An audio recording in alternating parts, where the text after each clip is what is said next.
In situ state of stress.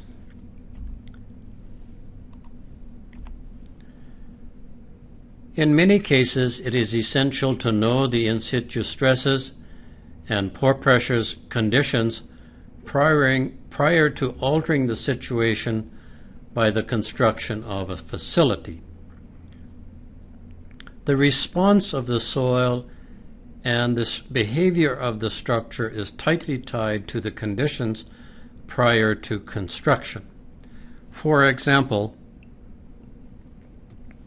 in the case of a retaining wall, the pressure on the wall is very tightly tied to what were the horizontal stresses in the ground prior to making the excavation for the wall.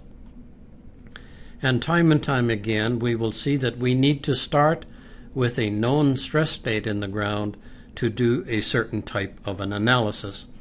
But fundamentally also, the properties of the soil are related to the stress state. The soil stiffness, for example, Young's modulus, is a function of the stress state in the ground. The higher the stress, the stiffer the soil. The lower the stress, the softer the soil. So if we want to relate the soil properties to stress state, we must start with a known stress state in the ground.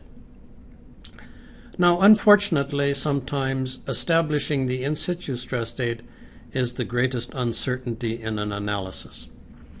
The greatest uncertainty lies in the lateral or horizontal earth stresses. It is the sigma x stresses that are the most difficult to establish accurately.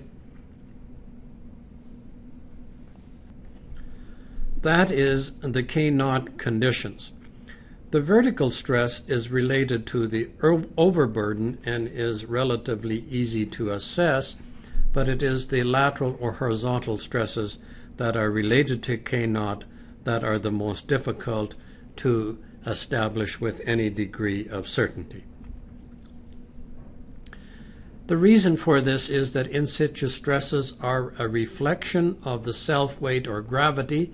That's quite easy to handle, but the in situ stresses are also related to the geologic history. That is the past loading and unloading, and this component of the memory of the soil is rather difficult to establish sometimes, although we can approximate it.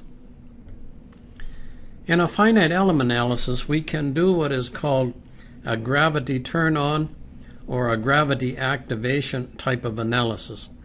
And in this type of analysis, in essence, the self-weight of each element is converted into downward vertical forces at the nodes of each element. Now, it is rather curious that in the real life, of course, gravity always acts, but in a finite element model, we activate the gravity after the model has been built. In this sense, an in situ analysis is very much analogous to a centrifuge test, where the model is first built and then the gravity is applied through the rotation in a centrifuge.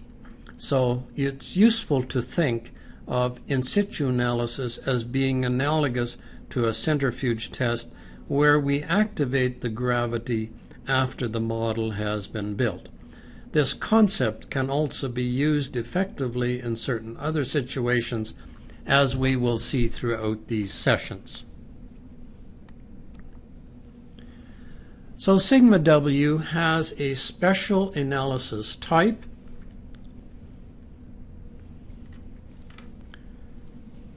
The analysis type we will select is in situ. And so when we select the in situ analysis type, then we are in essence attempting to establish the state of stress in the ground, and sigma W has a special algorithm to do this. Now, generally, when you do an in situ type of an analysis, the general behavior is like this. The vertical stress, sigma Y, is controlled by the unit weight of the soil. The lateral stress, or the sigma x, is controlled by one of two things. It's either controlled by Poisson's ratio or with a specified k0. And when you do an in situ analysis using sigma w, the computed stresses are independent of the specified soil stiffness E. So E does not come into play when we establish the in situ stresses using this analysis type. Now, very simply, it is easy to establish the state of stress in the ground when we have a horizontal ground surface. The reason this is relatively simple is because the shear stress in the xy plane is 0. So the shear stress in the xy plane is 0. As a consequence, we can establish the vertical and the horizontal stresses at a particular point, and sigma y, or vertical, is simply equal to the unit weight of the soil times some distance h. It's the overburden stress. And sigma horizontal, or sigma x, is equal to the vertical stress times some ratio k0, but as we will see in the next slide, when we use k0, then we need to deal with effective stresses. So the key here is that tau xy is 0 when we have horizontal ground surface. And we can make use of this in computing the stresses in the ground for k0, high k0 conditions, and that is because this is 0. So, effective in situ stresses, we of course know that the vertical stress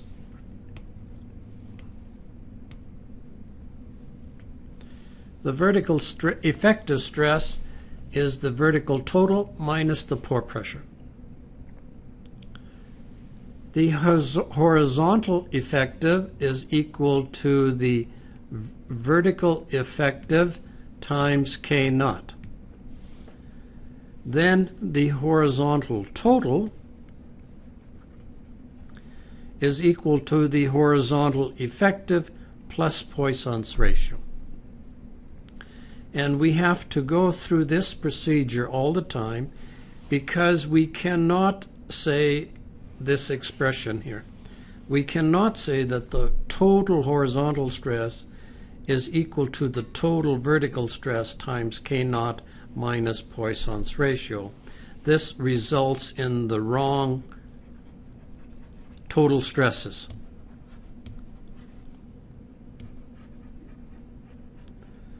This results particularly in the wrong horizontal stress.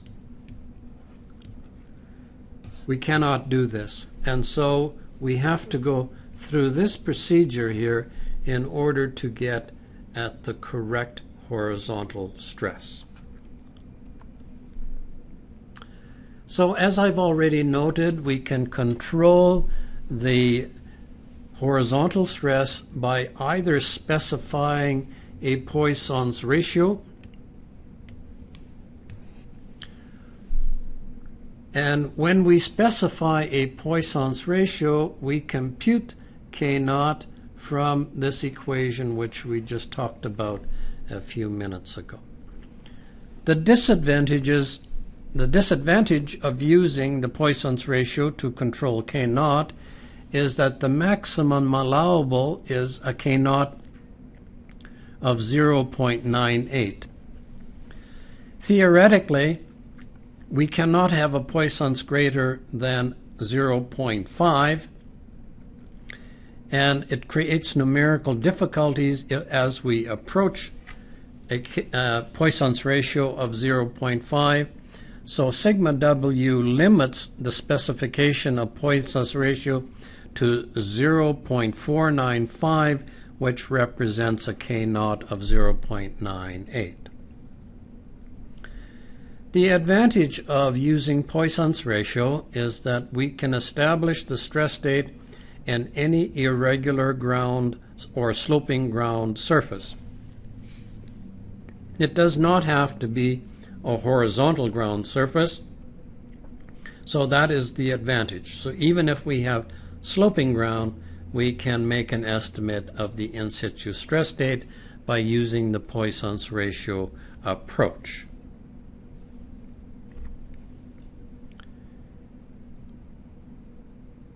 Now sometimes we need to specify conditions or K0 conditions where K0 is greater than or equal to 1, and sigma W allows us to specify K0, and specifying K0 greater than equal to 1 or greater, but theoretically this is only applicable to horizontal ground conditions.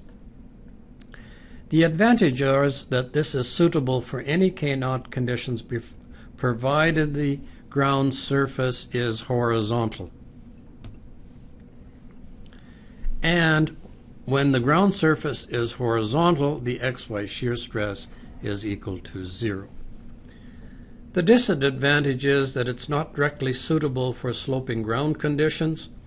If we were to indeed have a high K0 conditions and we want to model sloping ground conditions, we would have to start with horizontal ground conditions and then make an excavation to remove this soil, and then we would have the starting condition for a slope with high K0 conditions.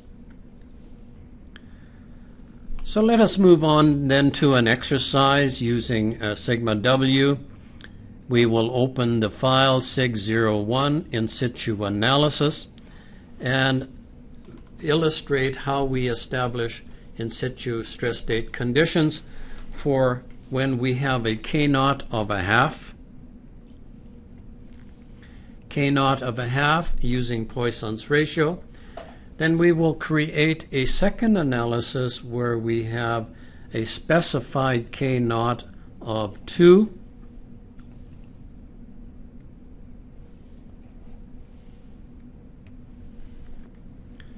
A K0 of 2, so that we can do easy hand calculation, spot checks with hand calculations.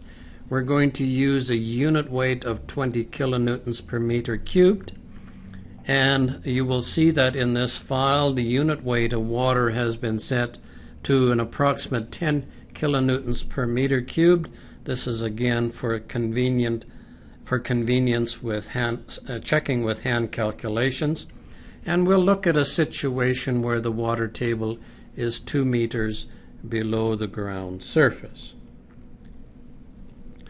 So what we want to then do is to create stress profiles with depth for the total vertical stress, total horizontal stress, effective vertical stress, effective horizontal stress, and pore water pressures, and then to do spot checks with hand calculations at the base of the profile.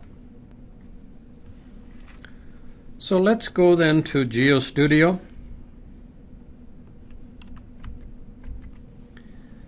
And open up the file SIG01.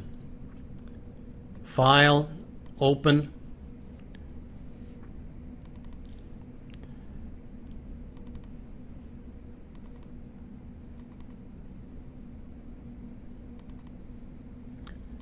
Sigma SIG01.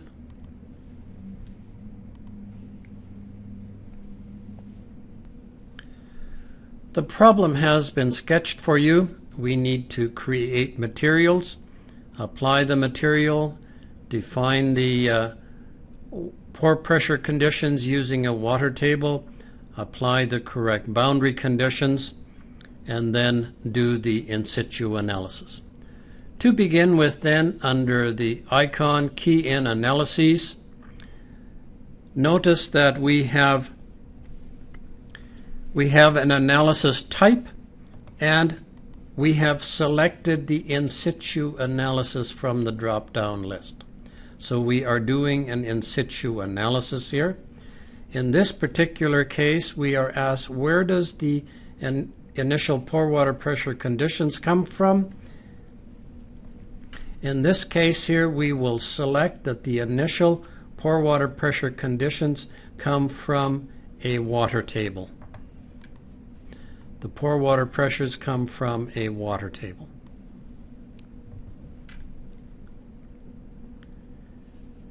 So we are going to start with one analysis where we use a specified Poisson's ratio.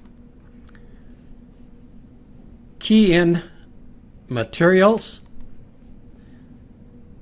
We add a new material. Let's call this the native soil.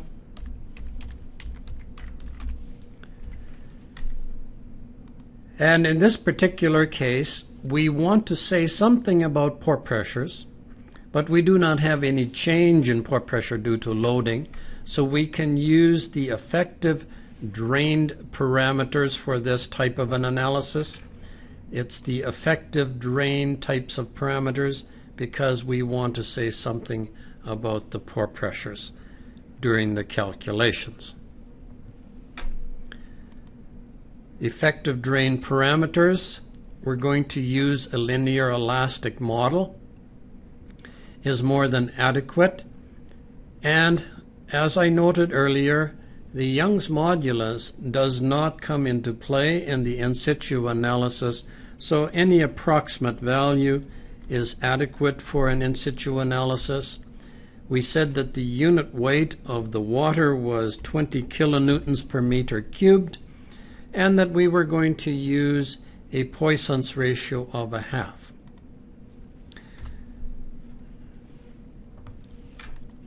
Notice that we selected 5,000 kPa for Young's modulus.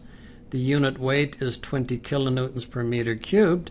And when we specify Poisson's ratio as 1/3, then we compute here what the equivalent K0 is. And notice that when we use a Poisson's ratio of 1/3, we get K0 equal to 0.5. So in this case, we are not going to specify an in situ K0.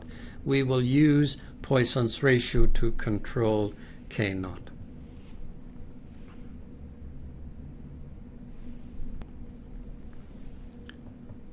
Recall that K0 is equal to Poisson's ratio divided by 1 minus Poisson's ratio. So if Poisson's ratio is equal to 1/3 divided by 1 minus 1/3 is equal to 1/3 divided by 2/3 is equal to 1/2 is equal to 0.5. So we have specified a Poisson's ratio of 1/3, which gives us a K0 condition of 0.5. So we have defined our material. Now we can say draw materials, and we will apply the material to a region.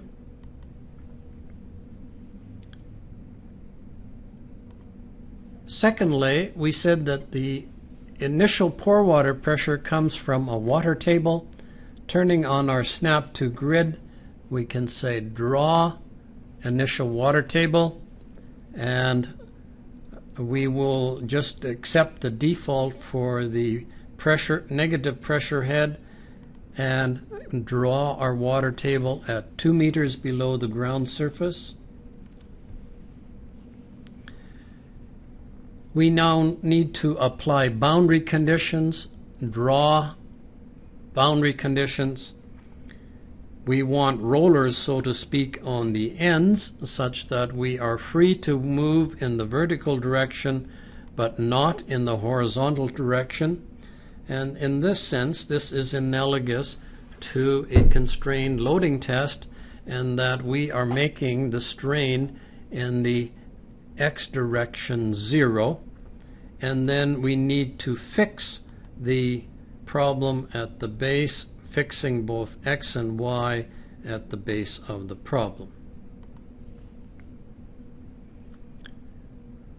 At this stage, we can check on our Verify Optimize icon, and it's saying that there is sufficient information provided to make some calculations. We can click on our Solve icon, save the problem, and click on Start.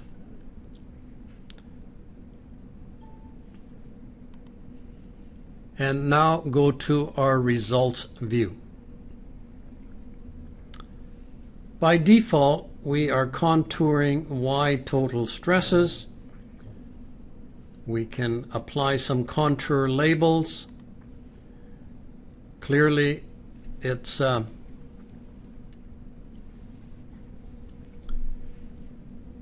if the font is too small for the labels for the contours, we can increase the font size for the labels.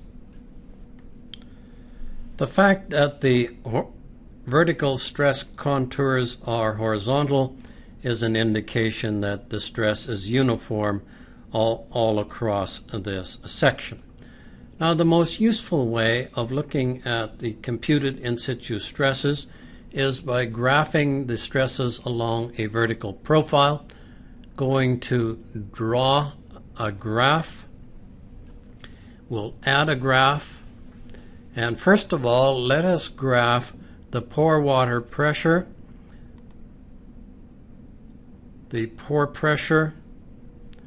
with the distance y.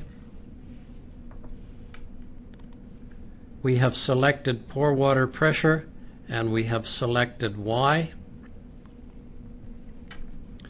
Now we need to set the location. Where do we want the graph created? And we will select a geometry item. And the reason for this line down the middle is so that we could conveniently look at a profile in the center of the section. Clicking on Show Graph, here is our graph of pore water pressure distribution with depth, and it's easier to look at the graph if we rotate the graph such that y is on the vertical axis. And we should name this graph pore pressure.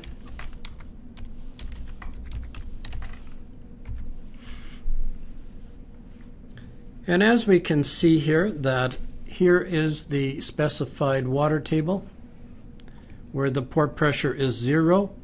It's negative above the water table and positive below the water table.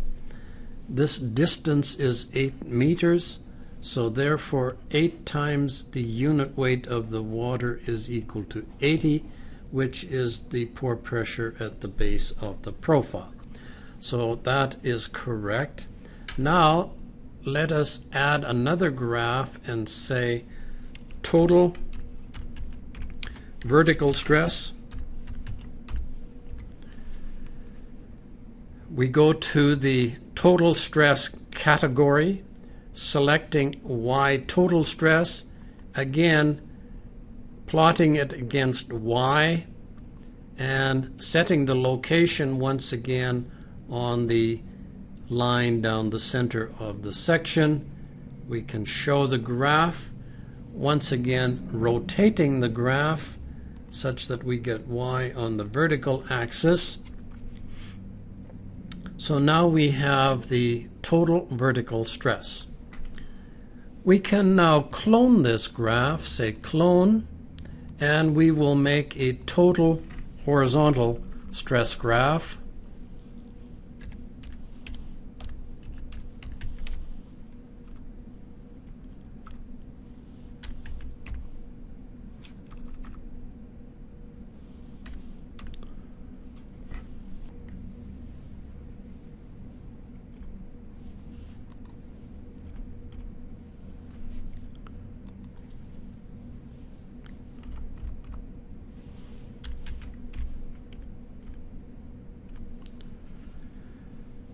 And all we now need to do is to select X total stress.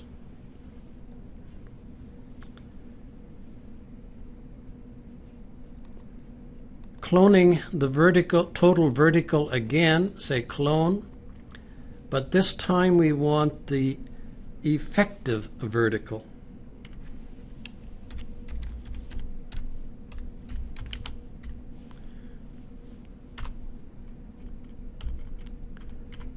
The effective vertical stress,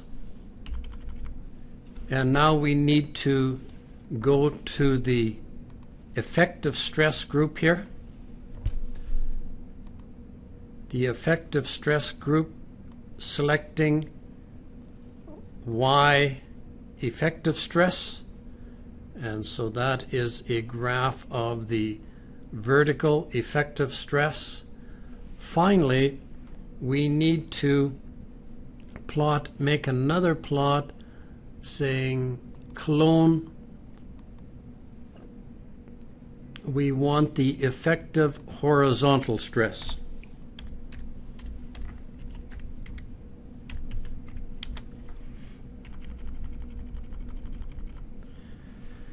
The same group, we simply select X effective.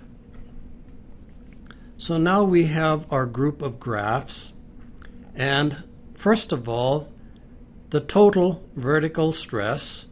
Clearly, the total distance is 10 meters. So we have a depth of 10 meters. We said that the unit weight of the soil is 20 kilonewtons per meter cubed. Therefore, we should have 200 at the bottom. So that is correct. Now, we can look at the effective vertical, and the effective vertical should be equal to the total minus the pore pressure. So when we hold down the control key, we can plot pore pressure at the same time, and we can plot the total vertical at the same time. So we already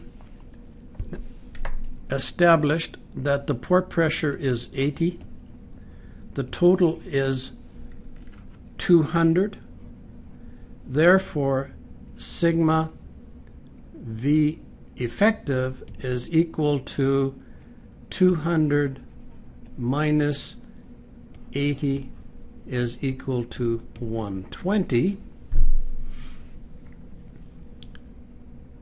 and therefore, if we have done everything correct, sigma horizontal effective should be equal to 120 times 0.5 should be equal to 60.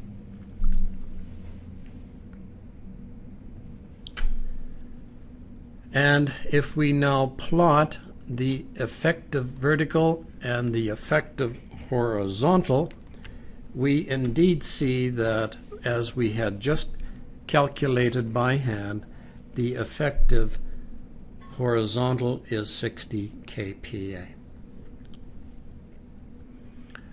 Now, one other thing that is worth noting is that the total sigma W is formulated in such a way that the total stress is always 0 at the surface. And so it is an important concept inherent in sigma W in situ analysis that the total stress in both the vertical and horizontal direction is 0 at the ground surface. Now, one last point, which is always the last check, and that is that in order to ensure that we have established the correct horizontal total stress, we recall that we said that the effective stress, sigma X effective, was equal to 60, and the pore pressure is equal to 80. Therefore, sigma X total is equal to 60 plus 80 is equal to 140, which is what sigma W has computed. The point that needs to be checked most often is to ensure that we have obtained the correct total horizontal stress.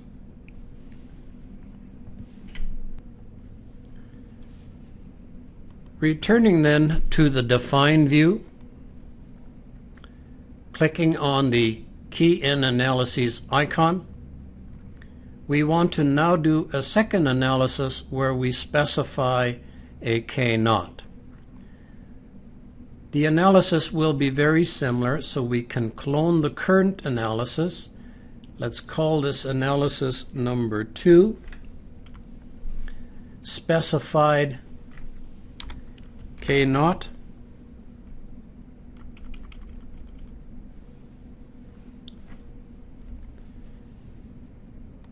And now to analyze this case, we need to create a new material.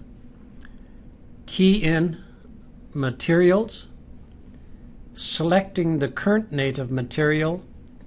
We can clone this material such that everything is more or less the same. So let's say specified K-naught. And in this particular case, what we will do is we are going to check this box, specified in situ K-naught.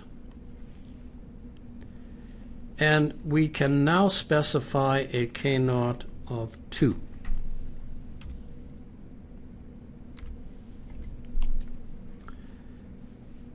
We have a new soil then, specifying the in situ K-naught as 2.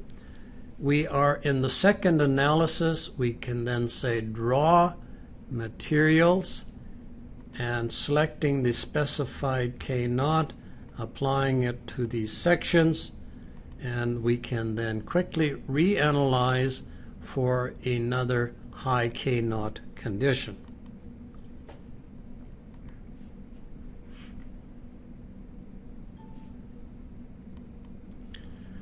Going then to the results view,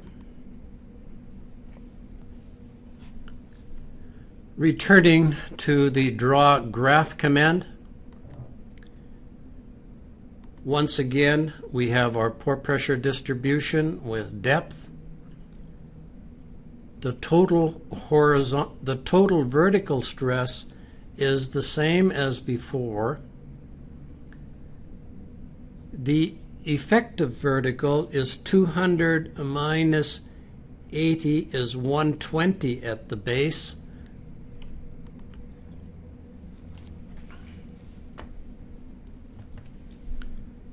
So we have 200 minus 80 equals 120, which is 120. That is the effective vertical stress at the base of the problem.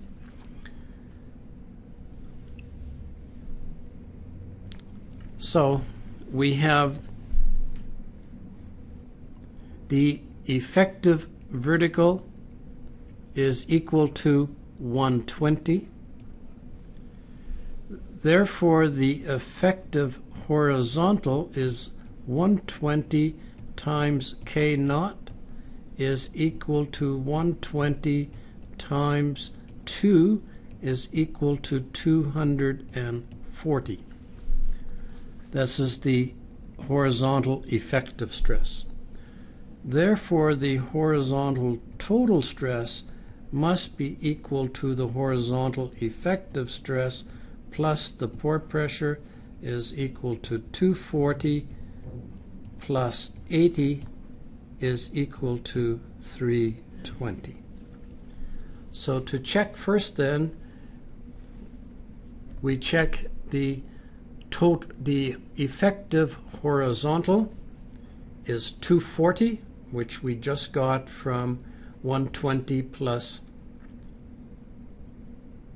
what's 120 times 2 is 240, and then finally the total horizontal stress, we just computed the fact that the total horizontal stress at the base of the section should be 320, which indeed it is. It is 320.